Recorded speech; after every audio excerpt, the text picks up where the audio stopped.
Hello. నమస్కారం. మన ప్రపంచంలో ఈ భూమి మీద ప్రత్యేకంగా చాలా దేశాలు, అందులో ప్రత్యేకంగా మన భారతదేశంలో స్త్రీలను ఇక్కడున్నటువంటి పురుషులు అపారమైనటువంటి గౌరవాన్ని సూచకంగా ఒక పవిత్రమైనటువంటి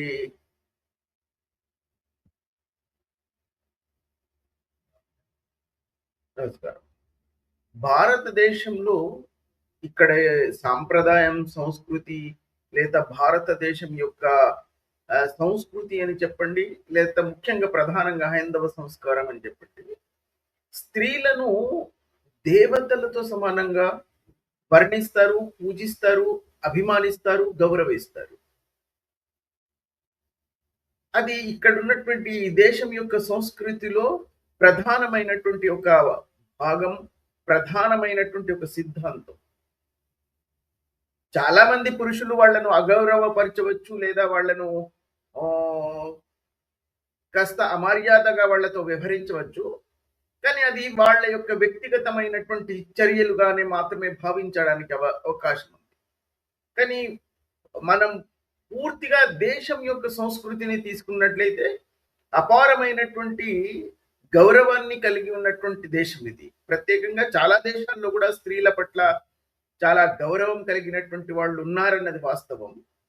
అందులో ప్రధానంగా వాళ్లకు ఆ సంస్కృతులు గాని, వాళ్ళ దేశం యొక్క ఆహ్, సాంప్రదాయాలుగా నేర్పించవచ్చు. కానీ ఇక్కడున్నటువంటి ప్రాచీన సాంప్రదాయాల భారతదేశంలో ఉన్నటువంటి ప్రాచీన సంస్కృతి స్త్రీలను ప్రతి అంశంలోనూ, ప్రతి విషయంలోనూ అపారమైనటువంటి గౌరవాన్ని కలిగించింది అన్నది నిస్సందేహం. కానీ ఎప్పుడైతే అరబ్బుల ఈ ఏడారి అరబ్బుల్లో ఇస్లాం ఆవిర్భవించిందో, మనకు ఇప్పటికీ కూడా ప్రపంచంలో ఉన్నటువంటి స్త్రీలు ఈ ఇస్లాంని స్వీకరించడం సరే, వాళ్ళు అందులోనే పుట్టారు. వాళ్ళు దానికి ప్రతిరోధం చేయలేకపోయారు, లేదా దాన్ని సరిగ్గా అధ్యయనం చేయలేకపోయారు అన్నది ఒక నిమిషం మనం పక్కన పెట్టినట్లయితే కూడా, చాలా విషయాల్లో ఇస్లాంను సమర్థించడానికి రంగంలోకి వచ్చే వాళ్ళ సంఖ్య స్త్రీలదే ఎక్కువగా కనిపిస్తుంది. కారణం ఏమిటంటే, వాళ్ళు ఇస్లాం అన్న ఆ భావజాలాన్ని వాళ్ళు సరిగ్గా అర్థం చేసుకోలేదా? లేదా అందులో ఉన్నటువంటి సిద్ధాంతాలను గాని, వారి పట్ల ఆ ఇస్లామిక పురుషులు వ్యవహరిస్తున్నటువంటి రీతిని వాళ్ళు సరిగ్గా గమనించలేదా? మరి ఎందుకు వాళ్ళు ఈ ఇస్లాం అన్న భావజాలం ఎందులోనైతే ప్రత్యేకంగా స్త్రీలకు ఏమాత్రం గౌరవం లేకపోవడం మాత్రమే కాకుండా, ప్రతి విషయంలోనూ వాళ్ళను అగౌరవపరిచి, వాళ్ళను కించపరిచి, వాళ్ళను అపహాస్యం పాలు చేసినటువంటి కోకొల్లలని సంఘటనలు ఆ ఇస్లాం యొక్క చరిత్రలోనూ కనిపిస్తాయి. ఇస్లాం యొక్క మూల సిద్ధాంతాల్లోనూ కనిపిస్తాయి. ప్రత్యేకంగా ఇస్లాం యొక్క అంతిమ ప్రవక్తగా వీళ్ళు విశ్వాసిస్తున్నటువంటి ప్రవక్త ముహమ్మద్, ఆయన జీవిత చరిత్రలో ఆయన స్త్రీల పట్ల వ్యవహరించినటువంటి తీరు కూడా దానికి సాక్ష్యం ఇస్తుంది. చాలా సందర్భాల్లో ఆయన స్త్రీలను కేవలం ఒక మాంసపు ముద్దలాగా మాత్రమే వాళ్ళు పరిగణించారే తప్ప, వాళ్ళు స్త్రీ కూడా ఆలోచించగలదని, వాళ్లకు ఒక సృజనాత్మక శక్తి ఉందని, వాళ్ళు మనుషుల్లాగా ప్రవర్తించగలరని వాళ్ళు అసలు భావించలేదని మనం అనుకోవచ్చు. ఎందుకంటే చాలా సందర్భాల్లో ఇస్లామిక చరిత్ర చదివినటువంటి వాళ్ళకి అర్థమవుతుంది, ప్రవక్త బోధించినటువంటి బోధనలు కానీ, హదీస్ రూపంలో ఆయన యొక్క జీవిత విశేషాలను వర్ణించినటువంటి హదీస్ గ్రంథాల్లోని మీరు ఒకవేళ వీక్షించినట్లయితే, అందులో చాలా సందర్భాల్లోనూ స్త్రీలను ఎంత దారుణంగా అగౌరవపరిచారు అన్నది మనకు కనిపిస్తూ ఉంటుంది. ఉదాహరణకి ఒక హదీస్ ప్రకారం ఒక స్త్రీ ఏ పరిస్థితుల్లోనైనా సరే తన యొక్క భర్త యొక్క కోరికలను తీర్చకపోతే, భర్త యొక్క కామ కోరికలను తీర్చకపోతే, రాత్రి మొత్తం వాళ్ళ అరబ్బీ అల్లాహు ఆ అల్లా యొక్క దూతలను పంపించి వాళ్ళను క్షపిస్తూ ఉంటాడు అని హదీస్ గ్రంథాల్లో వ్యక్తపడుతుంది. అంటే స్త్రీ ఏ పరిస్థితుల్లో ఉన్నా సరే, ఆరోగ్యపరమైనటువంటి విషయాలకు సంబంధించి అయినా, మానసిక పరిస్థితులకు సంబంధించి అయినా సరే, ఆమె ఆ భర్త అనే పురుషుడు ఏ పరిస్థితుల్లో ఆమెను పిలిచినా కూడా ఆమె ఎప్పుడు కూడా ఆ భర్త యొక్క కామ కోరికలు తీర్చుకోవడానికి సిద్ధపడాలి, కామ కోరికలు తీర్చడానికి సిద్ధపడి ఉండాలి అని వీళ్ళు బోధిస్తున్నారంటే ఆ స్త్రీని వాళ్ళు ఒక మాంసపు ముద్దలాగానే పరిగణించారు అనే దానికి దీనికంటే పెద్ద ఉదాహరణ అవసరం లేదు. ఇంకొకటి, ఎప్పుడైనా వీళ్ళు నమాజ్ నిర్వహిస్తుంటే మీ ముందు నుంచి కుక్క గాని, గాడిద గాని, స్త్రీలు గాని వెళ్ళినట్లయితే ఆ నమాజ్ మీకు ఆమోదయోగ్యం కాదు, హరాం అవుతుంది అని. అంటే స్త్రీలను కుక్కలతోనూ గాడిదలతోనూ పోల్చడం కాక మరి ఎలా దీన్ని అర్థం చేసుకోవడం? ఒక్కటి కాదు, వందల సంఖ్యలో ఇలాంటి విషయాలు వాళ్ళ చరిత్రలో నుంచి చెప్పగలం.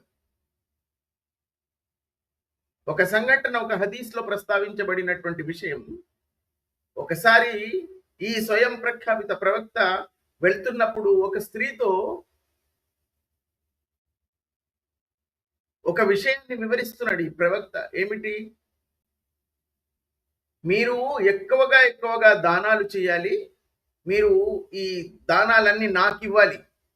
ఎందుకు ఇవ్వాలి అంటే ఆయన అంటున్నాడు, నేను ఈ బుర్రాహ్ మీద ఆకాశయాత్ర చేసినప్పుడు అక్కడ ఆ జహన్నం నరకంలో మిమ్మల్ని ఎక్కువగా చూశాను, స్త్రీలే ఎక్కువగా మంది ఉన్నారు.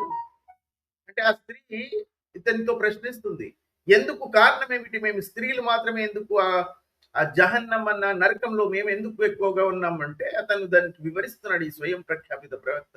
ఎందుకంటే మొదటి కారణం, మీరు మీ భర్తలను అనుసరించడం లేదు, వాళ్ళ కోరికలు తీర్చడంలో మీరు నిర్లక్ష్యత వహిస్తున్నారు, సదా వాళ్లకు బానిసలుగా వ్యవహరించాలి. మీరు ఎట్టి పరిస్థితుల్లోనూ ఏ పరిస్థితుల్లోనూ వాళ్ళ కోరికలు తీర్చడానికి సిద్ధపడి ఉండాలి. కాబట్టి మీరు దాన్ని నిర్వర్తించడం లేదు. చాలా మంది మీరు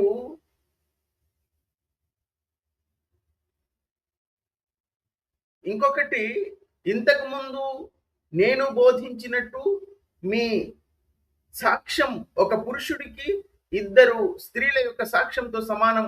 కాబట్టి మీ మేధాశక్తి కూడా స్త్రీల కంటే పురుషులతో ఒకవేళ పోల్చినట్లయితే సగం మాత్రమే ఉంది. అందుకే ఇలాంటి అడ్డమైన సాకులు చెప్పి